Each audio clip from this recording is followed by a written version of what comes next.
नमस्कार। कहानी संसार में प्रस्तुत है नरेश मेहता की लिखी कहानी वह मर्द थी। वाचन स्वर मेरा यानी अनुराग चौधरी का है। जिन दिनों मैं उसके यहाँ पहुँचा वह अपने होटल को करीनेदार बनाने में लगा हुआ था। अलमारियाँ बनाई जा रही थीं। लोहे की पतली जालियाँ उन अलमारियों के लिए काटी जा रही थीं। कुर्सियों की हिलती हुई टांगों में जोड़ लगाकर हिलने से रोका जा रहा था। और सबसे ज़रूरी बात थी कि पुताई भी हो रही थी। और जिस समय मैं उसके यहाँ पहुँचा वह बाहर जाड़े की धूप में बैठा नाई से बाल बनवा रहा था, या कहा जाए कि वह बनवा चुका था और इस समय गरम जर्सी के साथ कमीज और बनियान ऊंची किए बंगले बनवा रहा था। उसका तोंदल गोरा शरीर धूप में भूरा भूरा चमचमा रहा था। नाभि के पास बालों की एक काली नागिन पेट पर चढ़ती हुई उसके सीने पर दो मुखी हो छितरा गई थी। शुरू दिन ही मेरा उससे झगड़ा हो गया था, नींबू को लेकर। 5 आने में वह दाल, एक सब्जी और रोटियां दे सकता है, मगर वह नींबू खाने का कायल नहीं। सिकंजवी की बात और है। फिर कभी कभार की बात हो तो ठीक, रोज नींबू देने बैठे तो 1 आने का तो नींबू ही हो गया। उसे क्या बचा? मैंने हुज्जत की, वह कन्नी काट गया। तब संधि इस बात पर हुई कि नींबू मंगवाऊंगा मैं और प्याज हरी मिर्ची देगा वह। इस तरह हम दोनों अपने विभाजित जीतों को लेकर एक दूसरे के करीब आए। वह और उसके नौकर कोई भी सलाम करने की जरूरत किसी से अनुभव नहीं करते, पर 2-4 दिन बाद से मुझे नमस्ते जी मिलने लगा और मेरी मध्यम वर्गीय इज्जत तथा अहं को इसे अच्छा ही लगा।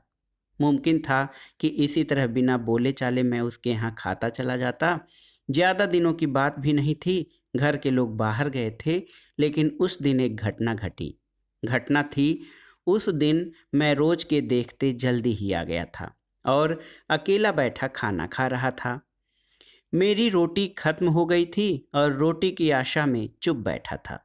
तभी वह होटल वाला, बार बार होटल वाला कहूँगा तो आप बुरा मान जाएंगे, चलिए मान लीजिए उसका नाम है शादीलाल, बाहर से गोश्त लेकर लौटा। नमस्ते जी। कहो शादीलाल, कैसा चल रहा है? त्वाड़ी मेहरबानी है जी। उसने अपनी बत्तीसी दिखा दी। वह फिर बोला, क्या चाहिए बाबूजी? रोटी? ओए बाबूलाल। न तो बाबूलाल और न किसी दूसरे नौकर ने ही शादीलाल को जवाब दिया। ग्राहक को न देखकर और मालिक को बाजार गया समझ शायद वे पीछे पत्ते खेल रहे हों। जो भी हो, शादीलाल झुंझलाया बहुत और पार्टीशन में लगी खिड़की के पार झांकते हुए बोला, तू ही क्यों नहीं दे देती? पार्टीशन के पीछे से किसी ने अपनी ठेठ पंजाबी में झल्लाते हुए बता दिया कि क्या उसे रोटियां भी बनानी होंगी और खिलाना भी। मैं सकते में आ गया, क्योंकि कभी न आते जाते, कभी तो किसी औरत की शक्ल इस होटल में मैंने नहीं देखी। फिर आज ये शादीलाल किसे पकड़ लाया? इतनी देर से मैं बैठा हुआ खाना खा रहा हूँ। पार्टीशन के इस दरवाजे में कभी तो इस बनाने वाली की चूड़ियों की आवाज़ सुनाई देती। रंगीन मैला ही सही, सलूका पल्लू तक नजर नहीं आया। मगर अभी अभी रोटियां तो वह मरियल सा रसोइयां बना रहा था, जो रोज बनाता है, जिसे किसी भी चीज़ की तमीज नहीं। जिस समय रोटियां लेकर वह जवाब देने वाली आई तो मुझे खासी हैरत हुई, क्योंकि वह तो यही रसोइया थी। तो क्या यह औरत है? मर्द नहीं है तो क्या यह औरत है? मुझे एकदम घिन आ गई उन रोटियों पर और उस पर वितृष्णा, जिसे मैंने औरत नहीं समझा था। जिसे मैंने औरत नहीं समझा था, वह रोज सने आटे की पीतल वाली परात के सामने होकर आटे के उस गीले पहाड़ में से, जिस पर एक गंदा सा कपड़ा मक्खियों से बचने के लिए होता था, थोड़ा सा तोड़ तोड़ लोइयां बनाती गोल गोल। मैं जहाँ बैठता हूँ वहाँ से और पार्टीशन के दरवाजे से बस इतना ही दिखता है। लेकिन सोच सकता हूँ कि सामने की ऊंची टेबल पर लकड़ी का एक पट्टा होगा या गोल चकला, जिस पर नाटी होने के कारण पंजों पर खड़े होकर इन लोइयों की रोटियां बनाई जाती रही होंगी। फिर सीने के बराबर ऊंचे चूल्हे पर रखे बड़े से तवे पर सेंक कर लहकते अंगारे भरे दूसरे चूल्हे पर उन्हें सेका जाता होगा और जिन रोटियों को वो बाबूलाल तथा दूसरे लड़के बिना राख झाड़े ही इस सांप को उन बाबूजी को या ओ सेठ जी के सामने ढेर में गंजा देते हैं।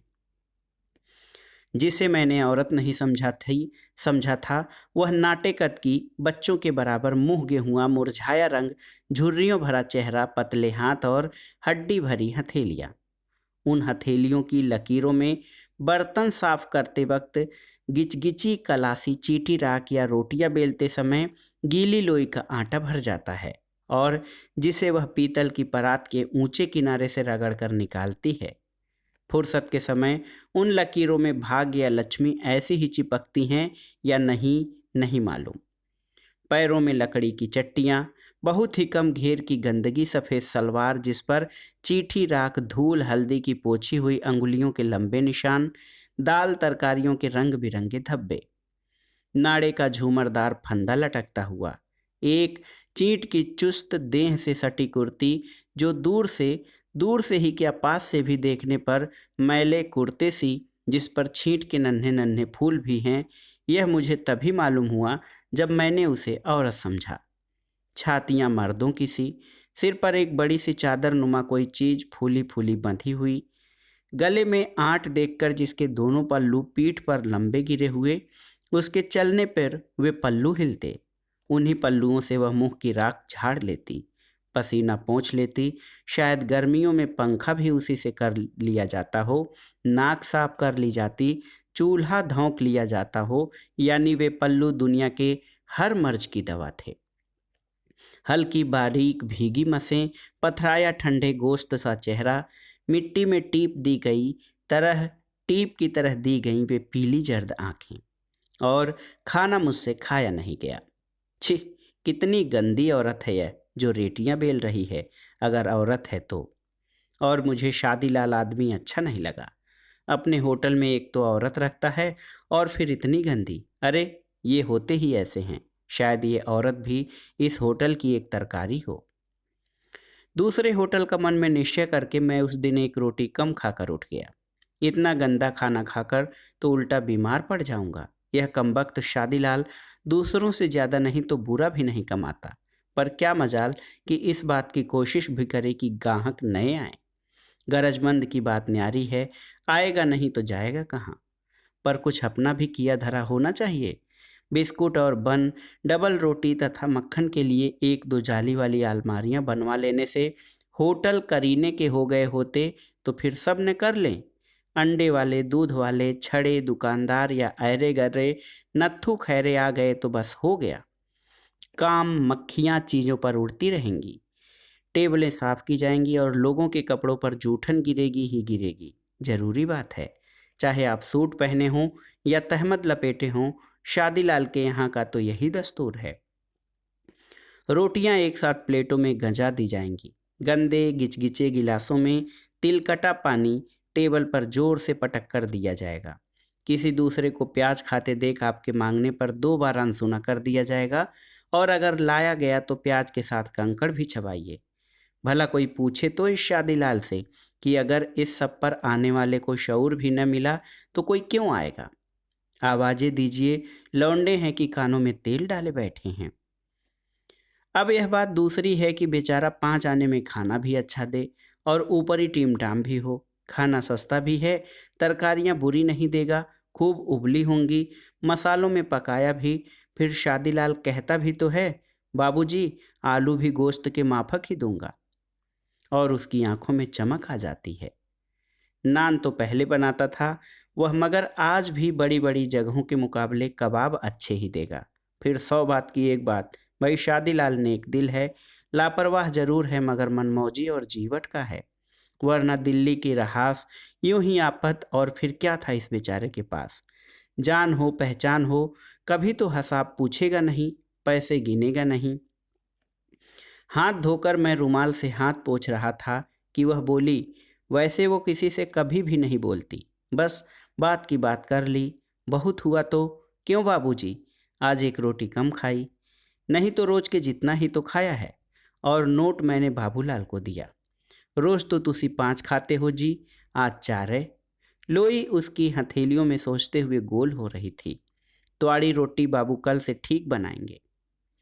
और मेरी रोटियां ठीक से क्या बनी, पर उस औरत के नमस्ते जी में आत्मीयता आ गई। शादीलाल कई दिनों से मेरे पीछे पड़ा हुआ था। बात थी उसके कबाबों की। मैं गोश्त नहीं खाता, क्योंकि एक तो शौक नहीं और दूसरे सूट भी नहीं करता। मगर शादीलाल भला एक बंधे ग्राहक को अपने मशहूर कबाब एक बार न खिलाए, यह जरा नामुमकिन सी बात थी।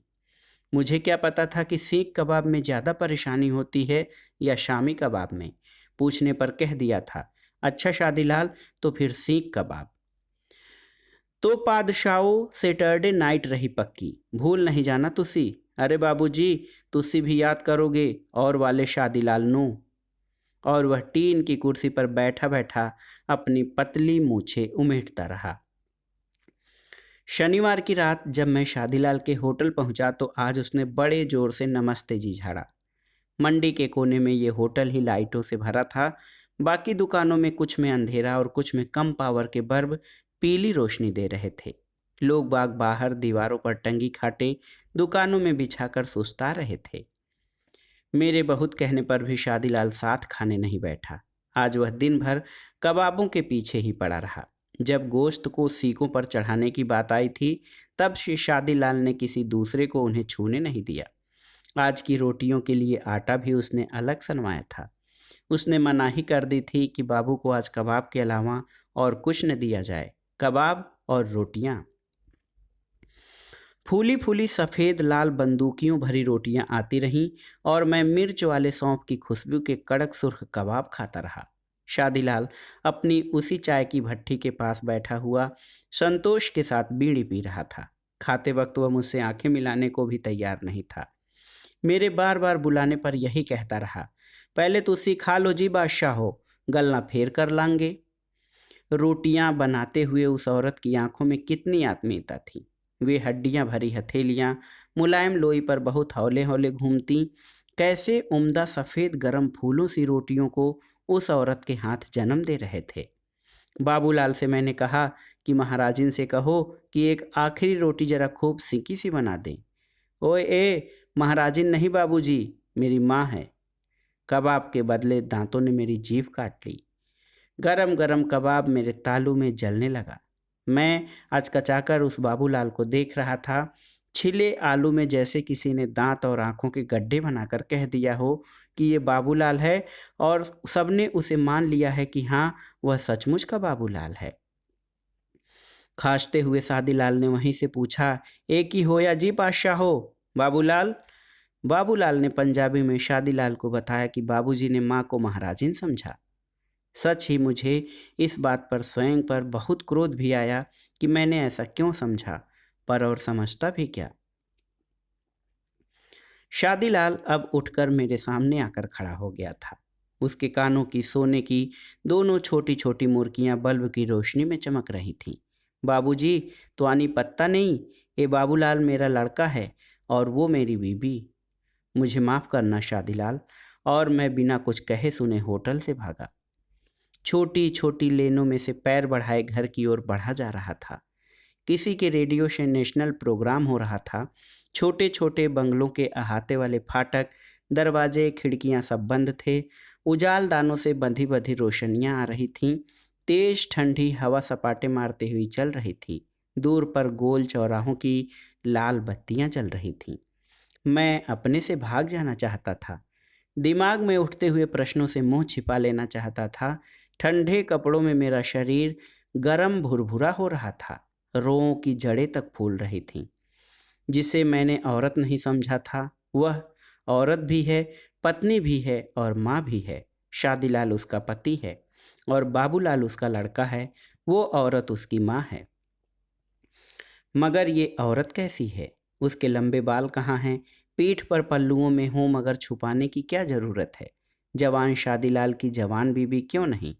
कब्र की तरह बुझी ठंडी सलवटों से भरे गाल, सर्द कौड़ियों की तरह नहीं, राख भरे बुझे कोयले की सी हुए आँखें। शादीलाल की बीवी ऐसी क्यों है? क्या बात है? जिसके ऐसी बीवी हो वह भी उतना खुश रह सकता है। सुर्ख कबाब, सफ़ेद लाल बुंदकियों भरी टोकरियाँ, गरम सोधी गंध के वे रोटियों के फूल, छिले आलू सा बाबूलाल और मैं उस रात करवटें बदलता रहा। दुनिया में सब बात के नियम हैं। मोटी सी बात है कि दूध पीने से स्वास्थ्य बढ़ता है, या खुशामद करने से नौकरी मिलती है, या बरकरार रहती है। शादीलाल का भी नियम है, और जिसे वह बड़ी ही बेफिक्री से सुनाता है। अपना तो बाबूजी ए उसूल है कि कुछ मत मानो, फिर वे दिन हो या दुनिया। लेकिन शादीलाल के कहने भर से क्या होता है। वह ऐसा जरूर कहता है, पर झूठ कहता है, क्योंकि अपने होटल के लिए उसका यह नियम है। जैसे पार्टीशन वाले दलान से लगे उन दोनों कमरों में जहाँ लोग खाना खाते हैं, हर इतवार को गेंदे की नई मालाएं लगाई जाएंगी और पुरानी उतारी जाएंगी। छत के बीच से दीवारों तक मालाओं का मंडप सा उस दिन तन जाता है, लाल पीले गेंदे के फूलों का मंडप। पता नहीं क्यों शादीलाल को गेंदा ही पसंद है। एक दीवार घड़ी है उसके पास, जिसके पेंडुलम वाले शीशे में सुरैया की तस्वीर चिपकी हुई है। तस्वीर की आंखें काटकर पेंडुलम में लगा दी गई हैं, और पेंडुलम के हिलने से सुरैया दिन भर आंखें मटकाती रहती है। दीवारों पर शोप कंपनियों, बीड़ी वालों, घड़ी साजों के कैलेंडर वाले राधा कृष्ण, बाल गोपाल, लक्ष्मी, सरस्वती आदि हैं। तो गुरुमुखी में छपे हुए कैलेंडरों में गुरु साहब का वंश, अमृतसर का स्वर्ण मंदिर, लाहौर के किले की दीवार में गुरु साहब के दो बेटों को चुनवाने वाला चित्र, बेला बजाते अशोक कुमार वाला पोस्टर, जिसके सिनेमा के नाम वाला हिस्सा हवा में बरसों से उड़ते रहने के कारण फट गया है, सभी तो है। इतवार को शादीलाल खुद या तो अपने हाथों से या खड़े रहकर इन्हें झड़वाना पुछवाना करता है। पानी से एक एक चीज धोई जाती है। छत में टंगा लोहे की तिल्लियों वाला अंडों का छिलका भी इस वीकली बात से नहीं बच पाता। रात को मैं देर से ही जाता हूँ उसके यहाँ। शनिवार के उस दिन वाली मेरी भूल के बाद शादीलाल और मैं बहुत निकट आ गए थे। अब वह कभी कभी अपने प्लान सुनाया करता है कि वह भी कनॉट प्लेस में काकेदा होटल से भी अच्छा होटल खोलना चाहता है, मगर के पेट में पता नहीं शादीलाल की कौन सी इच्छाएं उम्मीदें खोई हैं और क्यों। लेकिन वह मगर शादीलाल का पीछा नहीं छोड़ता। बातें शुरू तो करता है जवानों की तरह, लेकिन उस मगर के बाद वह एकदम पीला चर्द हो जाता है, कहीं खो जाता है। उसकी वो आंखें महज दो चमकते हुए गड्ढे भर रह जाती हैं, जिनमें न आब है न रोशनी। आज भी मैं देर से पहुंचा तो देखा कि शादीलाल बांस में पलीता लगाए तस्वीरों के पीछे के दो तीन मधुमक्खी के छत्तों को जलाने में लगा हुआ है। क्या कर रहे हो शादीलाल? कुछ नहीं जी, है भमरमाल।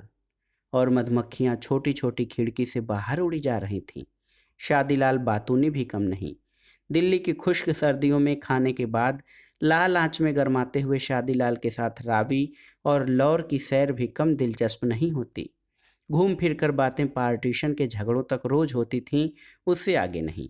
आंच पर उंगलियां उलटते पलटते हुए बोला, बाबूजी क्या नहीं हुआ उसके बाद? मार काट, जोर जुलुम, छीना झपटी, सब ये सब हुआ बाबूजी। औरतों की अस्मत और आबरू कोई चीज रह गई थी?